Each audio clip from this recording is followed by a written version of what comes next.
जैसे कि आप जानते हैं ये है ट्रांसफार्मर ऑयल टेस्टिंग किट, और इसमें हम क्या करते हैं, इसमें हम ट्रांसफार्मर ऑयल की टेस्टिंग करते हैं।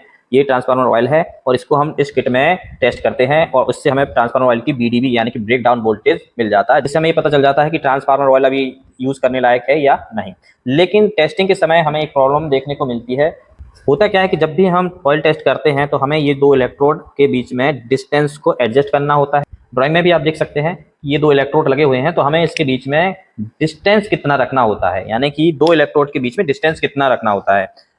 कंफ्यूजन इसलिए बन रही है क्योंकि निमी जिसका हमें सिलेबस फॉलो करना होता है उसमें इसका आंसर है 4 mm, यानी कि इसमें हमें कितना डिस्टेंस रखना है 4 mm। लेकिन बाकी जो स्टैंडर्ड है IFC 60156 और इसके बाद एक और स्टैंडर्ड होता है ASTM D877 और हमारा जो इंडियन स्टैंडर्ड है IS 6792।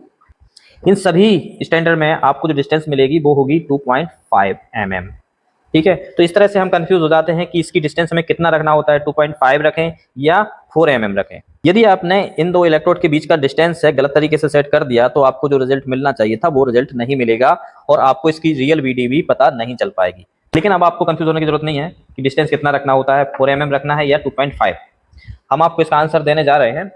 हमें ऑयल टेस्टिंग किट के साथ में ये गेज मिला हुआ है और गेज में ये जो ऊपर की टिप होती है इसको बोलते हैं टिप। इसकी जितनी मोटाई होगी बस उतना ही डिस्टेंस हमें दो इलेक्ट्रोड के बीच में रखना होता है। होता क्या है, जब हम इलेक्ट्रोड की जो डिस्टेंस है वो एडजस्ट कर रहे होते हैं तो दोनों इलेक्ट्रोड के बीच में हमें इस टिप को रखना होता है। उसके बाद हम इलेक्ट्रोड को एडजस्ट करते हैं और स्क्रू ड्राइवर से इसको सेट कर देते हैं। अब क्या होता है कि इसकी जितनी मोटाई होगी बस उतने ही दूरी पे इलेक्ट्रोड जो है वो एडजस्ट हो जाते हैं। तो अब हमें ये देखना है कि इसकी डिस्टेंस कितनी है। ठीक है, तो हमारे पास वर्नियर कैलिपर है, आप देख सकते हैं इसका जो डिस्टेंस है वो है 2.7। गेज ने जो हमें डिस्टेंस दिया है वो है 2.7, तो इसको हम 2.5 मान के चल सकते हैं क्योंकि ये 4 mm से ज़्यादा दूर है। इस तरह से जब भी आपको निमी का कोई क्वेश्चन हल करना हो तो आपको डिस्टेंस बताना है 4 mm, बाकी जगह आपको इसकी डिस्टेंस बताना है 2.5 mm।